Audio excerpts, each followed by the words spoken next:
Ndị ba ekenekweni m unu. Anyị si ka nkonye chiri ya zalụkwa. Anyị si ndụ mmiri ndụ azụ. Mmiri atara m azụ anwụna. Edi ka o siri ya bụ Eastern News 24 ka anyị si were wetara ya bụ ozi. Unu jegi inu ugbu a n'iru akwụkwọ gbasịta maka ya bụ ifu na anụ na-eme n'obodo nọ n'ime ya anụ nwere onwe ndị Igbo na-azọ. N'ụbọchị nke taata nwanne anyị nwoke wetara ya ozi, one of the Biafran activists, and he quote, Maazị Nnamdi Kanu's release. Federal Government of Nigeria negotiation. Finally, Ohaneze Ndigbo react to Tinubu's hidden secret on Maazị Nnamdi Kanu's release. Finally, biko tontinana. Ife a bụ hidden secret ka ọ bụ, biko Igbo ma na-ege ntị. O nwere ihe ọbụla ị na-emelapụ ya, gee ya bụ this update anyị ji maka ya wee bịa n'iru akwụkwọ n'ụbọchị uruchi nke taa ka unu mara ife na-emenụ. Ka unu gegodi ntị n'ihe Ohanaeze ndị Igbo kwugasị n'iru akwụkwọ atụrụ m ụjọ. Mma nkwukwe ya o, mma alapụ unu kunu ga ya bụ ife. Unu ga-eche ya bụ ife kaba na-arụkwu nri ya atị ya n'ihe a niile afakwu. Over to you. President Ndigbo has cautioned President Bola Tinubu against linking the release of IPOB leader Nnamdi Kanu to political support from the southeast in the 2027 elections. In a statement by his Deputy President General Okechukwu Isizuguzoro, the Igbo Apex Group welcomes Tinubu's openness to a political resolution, but firmly rejected any attempt to use Kanu's freedom as a tool for electoral gains. The group emphasized that Kanu's continued detention must be addressed through dialogue, not political manipulation or propaganda, and praised Minister David Umahi for facilitating high-level talks. Ohanaeze also warned against individuals exploiting the situation for personal benefit and called for a 90-day ceasefire from inflammatory rhetoric to allow peaceful negotiations to proceed. While reiterating its support for Tinubu's administration, Ohanaeze stressed that the Southeast will not trade justice for political favors. What do you make of this development? I 100% applaud this man for this statement. But where I disagree is the issue of negotiation. You're right. See, Nigeria must come to the time where we begin to eschew this political maneuvering. When we want to seek for political support, we do things that we are not supposed to do. We should allow the judiciary to handle this Nnamdi Kanu's matter. The justice of this country must take its complete toll on this matter. I don't believe in negotiation. If he has committed anything, the law should hold him responsible. Because if you don't do that, it will serve as a deterrent to so many others. The moment this man is freed under the auspices of we want to negotiate because Igbo should vote for the president in 2027, more than 10 persons will come back to do this same thing that he has done. Even the Bible said so, that when a spirit leaves a man, that spirit will fly for some time. But if that house is empty, the spirit will not just return alone, it will return with too many spirits and possess that place. So I think that the Nigerian government should look at this matter very critically. Nnamdi Kanu, if he has committed an offense, which I know he has, so many persons who have been killed in this country are traceable to Nnamdi Kanu, especially in the east, in the southeast. And so I think that the law should hold him responsible. If the law grants him freedom, let him go, because it is the law. Because of course Ochukwude Oputal had told us that when the Supreme Court gives judgment, it is not that they are not fallible, because they are human beings. So whatever the law says, the law should take its course. But coming on the ground of negotiating Nnamdi Kanu for the vote of Ndigbo for 2027, I disagree totally. I don't agree that. And I think that the men like this, even holding the exalted position he holds in Ndigbo and coming out to speak boldly, I give him credence for saying this. Nnamdi Kanu shouldn't be the basis for which Igbos should vote for President Ahmed Bola Tinubu. All right, very well. Now you said that if Nnamdi Kanu has committed anything, he should face the full weight of the law. And for you, political solutions should not be considered in this matter. At all. Very well. Now, if I may ask you, how come in Niger Delta, yes, the killings over Niger Delta marginalization and agitation. The Yeah. killings, the kidnappings, bombing of pipelines, a lot of crime was committed in Niger Delta, particularly River State. And at the end of the day, there was political solution.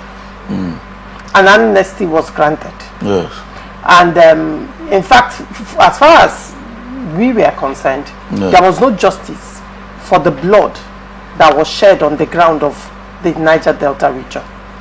Rather, there was what I would call a reward system for the people. In fact, one of the people that were one of the arrowheads in that particular, during that particular crisis, as it were, is still guiding the waterways of Nigeria. What do you have to say to that? Let me put this to you. Go ahead. First and foremost, the Niger Delta agitation was for a cause. What was the cause? They were fighting for the ownership of the resources of the Niger Delta, for which the foreigners had come to take complete dominance, and there was nothing left for the Niger Deltans.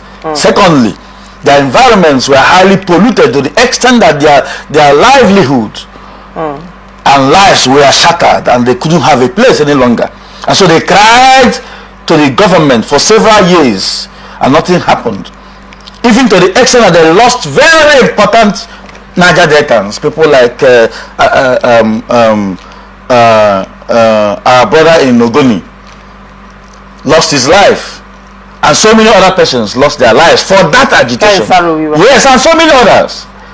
And they lost their life for this particular agitation, and Nigerian government did not give them any listening ear. Was death linked directly to the agitation of a murder of the Ogoni? Was it Ogoni 9? No, it was not linked. It was linked. What caused that murder? It was an oil issue of the natural resources of our people, and that was why Kensa was told against it. He was not killed because he killed those persons. No, he stood even to the extent when he was asked. What was he convicted? Convicted because it was military government. They can give you anything and charge you for anything. What was he convicted for? Convicted for what? For murder? Or for what? What was he convicted for? I won't come here to say whatever he was convicted for. Even Nigerian government accepted that whatever conviction that was made of that man was illegal. And so there's no reason discussing what he was convicted for. And Nigerian government have tried to do everything to see how they can placate what they wrongly did during the military administration. Even recently, they even had to give them posthumous awards and all that to see to it that at least the persons begin to see reason for which they will even be happy for Nigerians. You know what it means to murder their people for the agitation of their own resources. And so the Nnamdi Kanu you are talking about cannot tell us what is agitating for in this country. Tell me what is agitating. That's one. Number two, can you link anybody directly or indirectly that any of these persons you mentioned their name had killed that you know? You cannot mention any, but you can mention many to Nnamdi Kanu. Were there kidnaps? Kidnaps. Were there killings? These killings, there was no. I cannot point at any killing. Were there killings? I cannot point at any. Hold on. Was there sabotage of Nigerian economy? Good. Was there explosion of? Good. Those ones are talking. Hold on. These things happened. Yes. People died. Now, in Niger Delta. now the question is. Hold on. In making defense of the reason for agitation by Niger Deltans, it will not be fair if human lives that went down are swept under the carpet, because whatever we do, we will not lose our sense of humanity in whatever we do. People were killed, and those lives must be acknowledged. Let me tell you, whether we like it or not. Let me tell you. The point I am making at the end of the day is this: Nigeria has a reward system.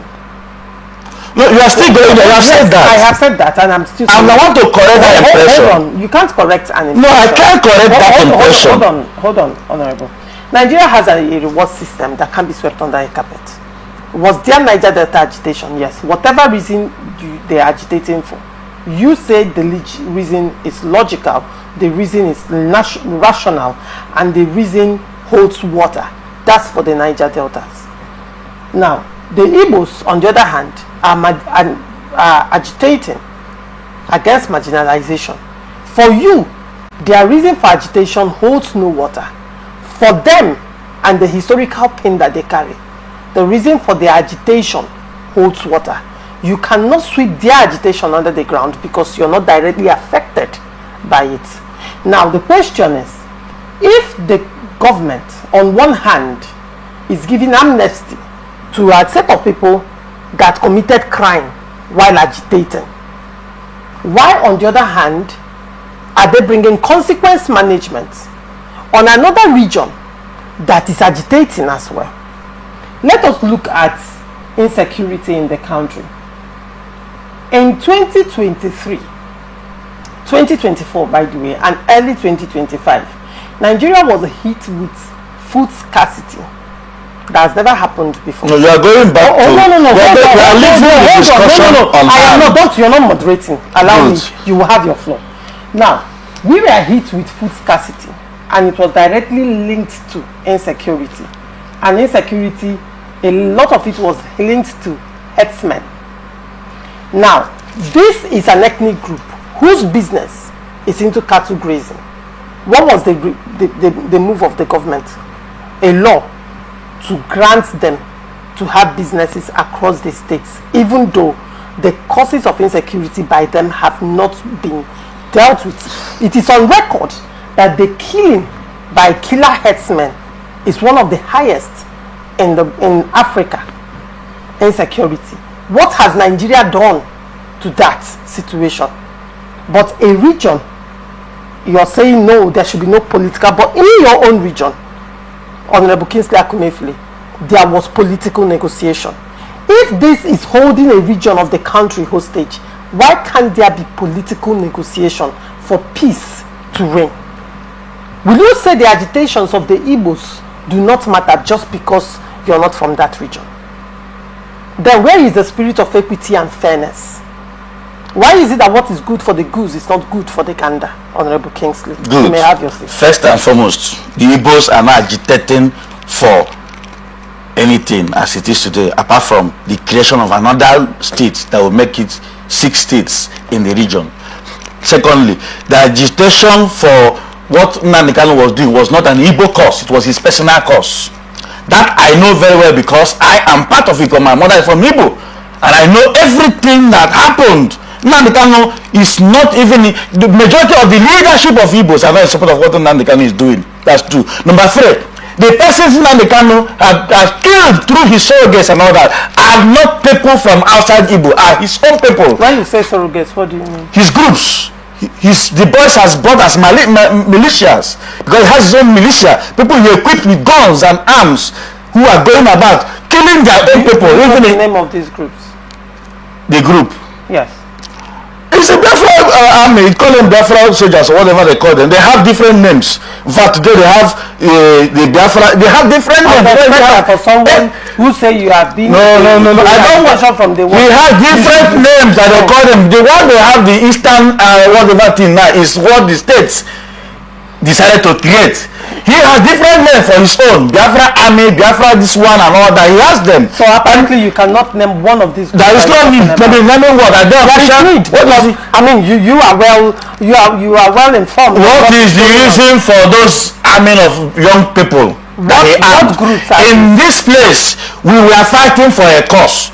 The leadership of the Niger Delta supported that cause, and there was no time they went to market area to shoot their own people. There was no time they closed the market state from Monday to be did. What happened? What was the killing that happened in Ogoni? Which had another set of Ogoni people executed. That killing, now you have said, that killing that I told you is linked to the oil. Who killed who? Who killed who was because of those who have been bought over by the government or the military. And people felt they had sold them out. That was what happened. Nothing happened. In this case of Nnamdi Kanu, what is he actually fighting for? Nothing happened. Like you go to a community, you show the community, you kill your own people. You see people coming with a government member, your own people, you kill them. You see your own in-law, somebody who is coming to marry your sister because he's wearing Nigerian Army uniform, you kill him. You kill the woman, your own sister. What is he actually fighting for? He is not fighting, as far as I'm concerned, he's not fighting for anything. That's not agitation for the Igbos. It is a personal interest that he has, and he is using it, he knows he's using it to collect money from people. So he's not fighting for any cause. These guys over the years have said, government, call these companies to order our environments have been polluted. We do not have a place any longer. And the government, rather than doing what was right, did what they know, escalated that challenge. And the people never did anything other than blow the pipelines so that they could stop this oil oppression. They were kidnapping expatriates. We don't want them in our land. There are no kidnappings. As at that time, the kidnappings were only for the expatriates. The victims lose their lives. Who lost their life? Now, call the name of the person who lost their life. No, I am saying that. Did the victims lose their lives? In the course of trying to kidnap expatriates and escape village, shoot somebody and he dies. And this guy was not doing it intentionally. But this one people will come out to the market, shoot everybody sporadically. That's exactly what I'm saying. Kingsley Akunefule. And also remember that the lives of Mujahid Asad Okubo went to detention for so many years. He was there. Let him remain there. The law, he was led through the law. Let the law release him. Not in a negotiation that they should come and vote for a president. Let me ask you. Honorable Kingsley Akunefule, hold on. You said that expatriates were kidnapped, that there was nothing wrong. The people that lost their lives as a result of stray bullets.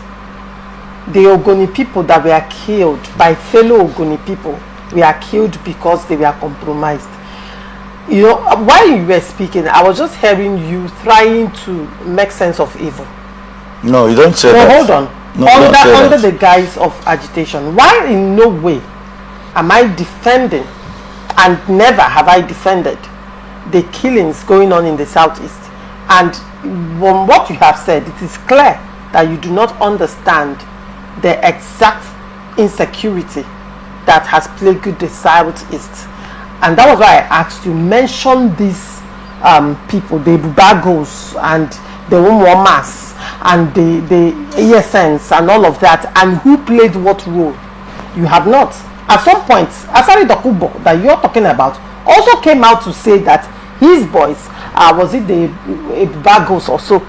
Yes, Asari Dokubo that you're talking about. Don't have a group called has come out. Hold on, go and do your investigation. You don't have a group called Bubago. Listen, I am telling you now. Honorable Kingsley Akunefule, go and do your investigation before you come out and speak about an agitation. I am telling you, don't have a group called Bubago. Bubago is not an agent. Honorable Kingsley, I am quoting Asari Dokubo. Do well to do your investigation on this matter. Now, moving forward, you have made all this case that you have made as to why Niger Delta agitation was reasonable and the amnesty was necessary. That is the agitation of a region. However, the agitation of another region, I have not talked about amnesty. Listen, please. Hold on. I'm not saying it about amnesty. I talked about agitation. I didn't say the amnesty was necessary. I didn't say so. The agitation of another region, it is not the agitation of another region, but the agitation of one man. Now, Honorable Kingsley, what you will not do is to sweep the pain of an entire ethnic city or ethnic group under the carpet. Which of the ethnic group? Whether you like the modus operandi of Nnamdi Kanu or not, the fact remains that there has been concerns that led to a civil war. A civil war that was led by Odumegwu Ojukwu. Can you tell that war? Can we discuss that war? And even after the civil war, yes, that peace, what was the concern for the civil war? The seeming peace has not returned up until date. And like it or yes, like the Ohaneze Ndigbo said, even if Nnamdi Kanu is released today, the truth of the matter is that that ideology will still be there until it's addressed. Whether he's released or whether he is through political means or through the courts or he is not, the truth of the matter remains that that agitation still has life, and it must be addressed at some point by the leaders of the country. I have brought up the issue of the herdsmen, who to date has not been proscribed as terrorist organization, but the level of killing that can be traced to them has been unprecedented, and until now, not one arrest has been made. And by what already named the Kunis were gay before with the Lunobosi would think. I got up on Kundi at Yabasta Makabi Fender Nine, Muna with a lie.